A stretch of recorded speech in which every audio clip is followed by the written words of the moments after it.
Hanukkah game show, Hanukkah game show, Hanukkah game show, eat some Luckies. It's the Hanukkah game show, Hanukkah game show, Hanukkah game show, call your puppy. Hello, everybody, and welcome to the Hanukkah game show, celebrating the fourth night of Hanukkah. We are so excited for everyone to be here. The Hanukkah game show is a place where we celebrate Judaism and ask questions, make cocktails, win prizes, and most importantly, celebrate Hanukkah. So if you got little children in the room, you might want to light their candles and get on out of here, because I'm going to say fuck a lot in this video. And so, I might too. Yes, and my special guest, I know, definitely will. So I'd like to introduce my special guest, Kat Lee Walhord Langley. Thanks so much for coming to today. Now, always, all the names. Kat and I have been friends since, what, 8th grade? Yes. 8th grade. We actually hated each other, but still. We were friends by 10th grade. Somewhere around there. Somewhere in there. So, Kat, we're going to be answering some trivia questions about Hanukkah. Okay. So I'd like to, before we start getting into Hanukkah, is there anything that you would like to plug and tell a little bit about yourself? Oh, well, sure. Thank you. So, I'm an attorney, rather play one on TV, and I am launching a new podcast called Careers and Rabbit Holes. And we are going to be exploring people's lives through the lens of their careers. So look for that to launch as soon as a couple weeks from now. So anyway, I will be putting that on my page, and hopefully Mikey will share it with all his fans. We will, and we'll actually kind of write it down here on the bottom of this. Can you tell us just a little bit about what the Career and Rabbit Hole is, so that they can be inspired to listen to it? Yes. So basically, what interests me in this is that I feel like I watched a TED Talk where apparently only 20% of folks love their careers to the point where they feel like it was their true calling, and 80% of us don't. And so even though I'm very grateful for my career and very happy to have it, I would like to flip that percentage. So this podcast is my little way of hoping to help with that. So we're going to be just, if you have a job, by the way, of any kind, you could be a guest on the show. We want to talk to everybody from those 20% to the 80% and learn from each other, and hopefully all of us can, find our true calling. I love that, and better yourself and learn that through your jobs. And you're the perfect person to ask all this. I've known her for years. She's great at asking questions on this. So now here's the burning question. What do we know, other than being like family friend of ours for over 30 years, what do we know about Hanukkah? Well, actually, Mikey, you may remember this. So you guys taught me very little except for some awesome Yiddish words. Yes. You guys were kind of, no offense, but Jewish light growing up. Yeah, no, we are Jewish. We're diet Jewish. Yeah, diet exactly. Jewish. Mm-hmm. But one of my other best friends that I met later in life, Rachel, is a hardcore Jew. Oh, totally. Who taught me all the things. Yeah, we've been she taught me all the things. Yeah, yeah. So I feel like for a goy, I'm pretty.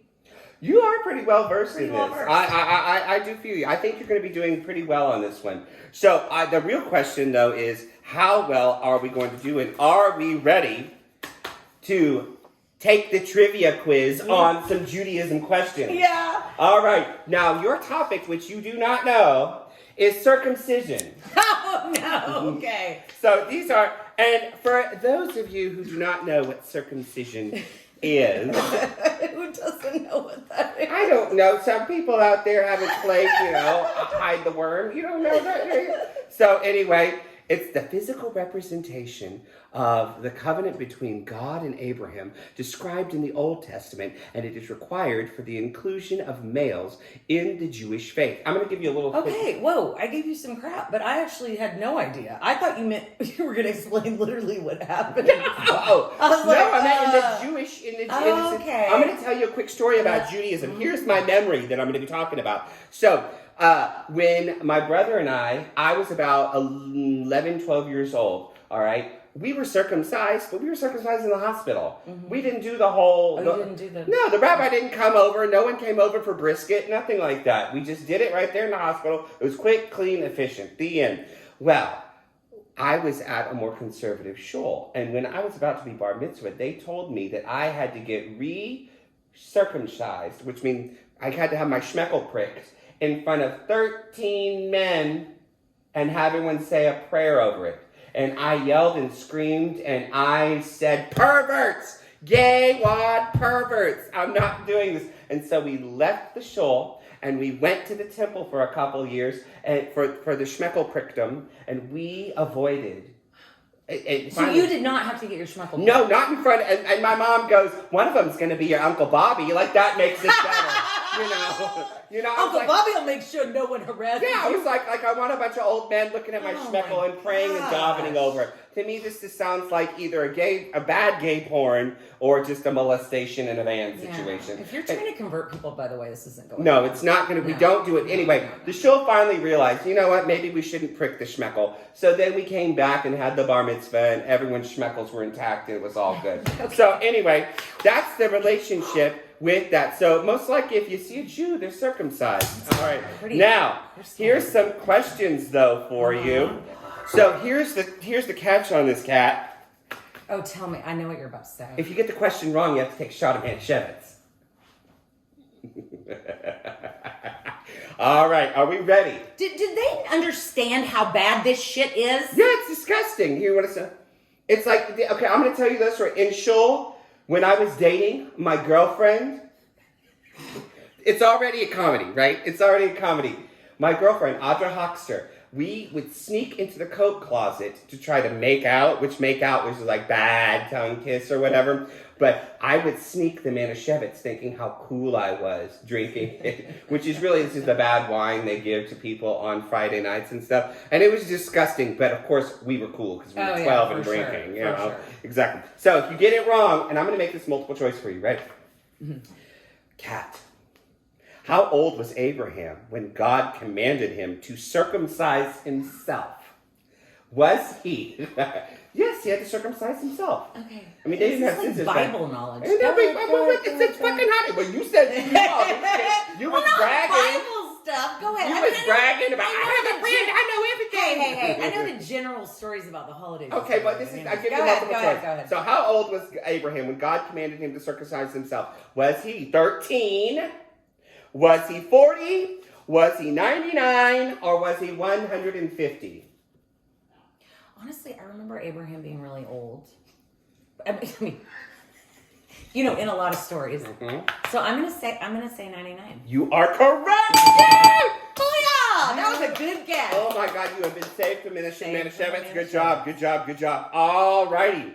So here we go, and I'm gonna make this all. You got 4 people coming up, 4 famous people, and you have to say if they're circumcised or not. If you get one of them wrong, it's just one shot of Manischewitz. That's a trick. Are you kidding me? So basically, I have 4 chances to have to do. Would you rather take? No. It's just one. If you get all of them wrong, it's one shot. If you get one of them wrong, it's one shot. I thought you were saying. I can give you 4 shots of Manischewitz. No. Okay. That's what I was just clarifying. All right, go ahead. Circumcised or nah? All right, ready? Mm-hmm. Jake Gyllenhaal. Yeah. He is totally circumcised. Mm-hmm. Good job. Daniel Radcliffe. No. You are correct. Harry Potter has got the extra skin on his broom. Good job on that one. All right. Paul Rudd. Sexiest man alive. Yeah. No, he is not. What? Paul Rudd? No, Paul Rudd. Is that not a question on the freaking sexiest man alive thing? Yeah, he ain't. The sexiest man alive is not circumcised. And finally is Adam Sandler. Yeah. Yeah, he's a total Jew. Yeah. Sorry, you got to take the shot of that one because sexiest man alive cursed you on that one. Come on. It tastes like if shit had sugar in it. If Cat has put some sugar, right? Yeah, maybe that's more like it. If urine had a lot of sugar. If urine had a lot of sugar on this one. All right, and finally, one more question. If you survive this question, you have survived the Manischewitz terror of the night. All right, here we go. On what days are males traditionally circumcised after birth? Is it the 2nd day, the 8th day, or the 13th day? Oh my God, I've been to a bris. He was tiny. You're tiny on all those days. You're tiny on all those days, but you got a 1 in 3 chance of having to down some Manischewitz. 13. You are incorrect. 8th day. Dang it! Shoot that Manischewitz. Come on, Miss Manischewitz. You got it now. You got it. I believe in you. But look, this is great. You're getting your vitamins, and your vegetables, and your fruits in there. Oh, yeah, I'm sure that's on the label. Yeah, exactly. Lots of vitamin C and Manischewitz. That's it. So this concludes our trivia portion of the night. Yes. All right. I'll give you a chance to kind of Thank you. I'm going to switch chase that it with around. some vodka. Chase it with some vodka. All right. So this is called the bottle dance. All right. So put this hat on. So in Fiddler on the Roof, they actually balanced a bottle on their head and did an entire dance. I'm not going to make you do an entire dance on this. Thank you. However, you do have to balance this bottle of water, and you're going to march forward to the camera. And I'll be humming a nice tune while you're doing it. And so, however long you can hold it on there, if you can hold it the longest out of everyone from all late nights, you're gonna win a prize. You got it? Okay. Okay. Yeah. So, are we ready? Wait. What's the longest we've had so far? 10 seconds. 10 seconds. Okay. All right. So, rule check. Okay. You cannot touch me from behind. I will not touch you from behind, and you cannot touch your hat or the bottle. Okay. Okay? I will not. But after I have it balanced, though, I can't touch it. That I is can correct. balance it. You can balance it. Yes, Catherine, the lawyer, who's coming up with all the fucking instructions on I need to know the rules. Bitches, put the bottle on your head and Okay. walk. All right, you ready? Yes. We're gonna time you. On your mark, get set, go.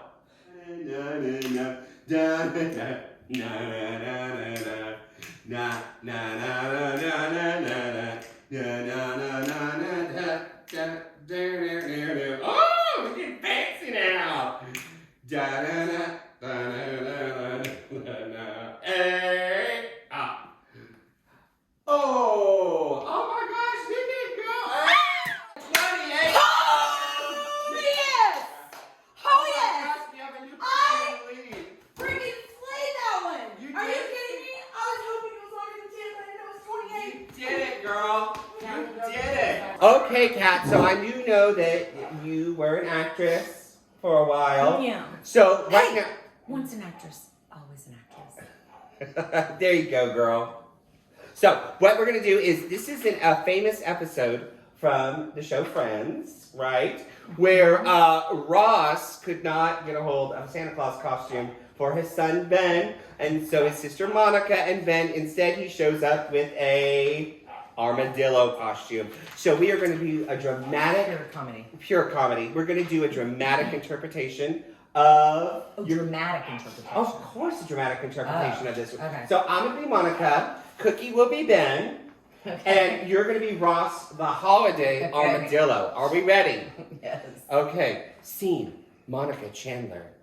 Monica has just opened the door for Ross, who is costumed as an armadillo. Ben is standing next to her. I'm the Holiday Armadillo! I'm a friend of Santa's, and he sent me here to wish you a Merry Christmas! Well, what happened to Santa, Holiday Armadillo? Santa was unavailable so close to Christmas. Oh, wow. Come on in. Have a seat. You must be exhausted coming all the way from Texas. Texas? Texas? Yes, that's... Oh, sorry, that was me. That's Cookie. You took Cookie's one line. Sorry. Texas? That's right, Ben! I'm Santa's representative for all the southern states and Mexico. But Santa sent me here to give you these presents, Ben.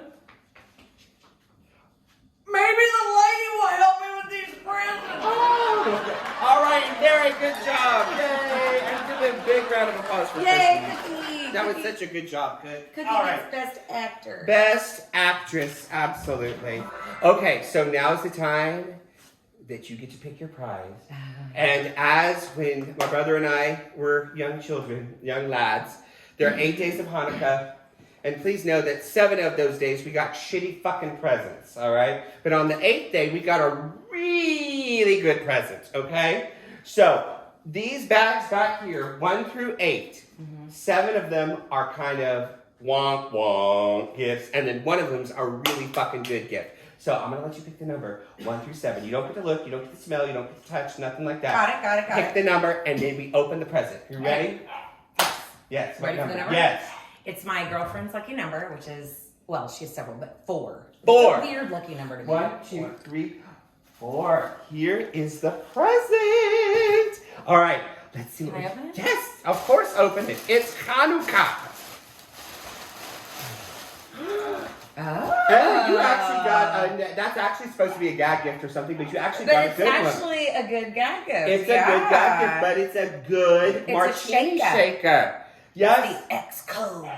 Wonderful. So you got a good one out there. Yeah. So yeah, you can shake it. You can make it on a cocktail. I didn't get the super awesome present, but I like it. No, that's a good one though. That's a total good one. See, I would have been a good Jew. Okay, so it is the 4th night of Hanukkah. So we are lighting the candles. We're going to say our prayer. I'm going to light the middle one. Do you know what that's called? Middle finger. That's the middle finger. We're going to light the shamus. All right. Shamus. So when we light the shamus, then we light things from right to left, which is the way you read Hebrew. Yeah. Yay! You got that. Thank you, Rachel. Yeah. I was like waiting for you to know. So, and after you do this, I'm going to say a little bit of a prayer, and you're going to repeat it, and then we'll do the prayer together. And voila, we've celebrated the 4th night of Hanukkah. All right. So I celebrate. You know, when I was younger, we'd either have matches or like my mom's cigarette that didn't have the child safety proof. You know, just. You mean cigarette lighter? No, cigarette. All right. So here we go, like this. Lori, I'm on your team. I know you're doing that. Alrighty. We've got it here. So repeat after me. Baruch atah Adonai Baruch adata Adonai Eloheinu melech haolam Eloheinu melech haolam haolam asher kiddushanu Asher Kedishanu b'mitzvotav v'tzivanu B'Vetzmatav V'Bahanu v'tzivan lahadnik Lahadnik no shel Hanukkah Happy Happy Hanukkah. Hanukkah. You do too many of the words at once. Well, I got that's the rhythm of it. I have Okay. to do it. You know, it's the way you were taught when you were little in Hebrew school. If you would have given me this before, I would have practiced. The Especially surprise if would have been watching, gone. I would have practiced. You bragged that you knew anyway, Yeah. girl. All I right. used to say I spoke Hebrew. Anyway, any final thoughts, Kat? Just I love you. I love and you. thanks for letting me do that. Thanks for joining us for the 4th night of Hanukkah. Bye, everyone, and make sure you tune in tomorrow for the 5th night. Bye-bye. Hanukkah game show, Hanukkah game show, Hanukkah game show. Eat some latkes. It's the Hanukkah game show, Hanukkah game show, Hanukkah game show. Call your puppy. Take pride in your real estate experience.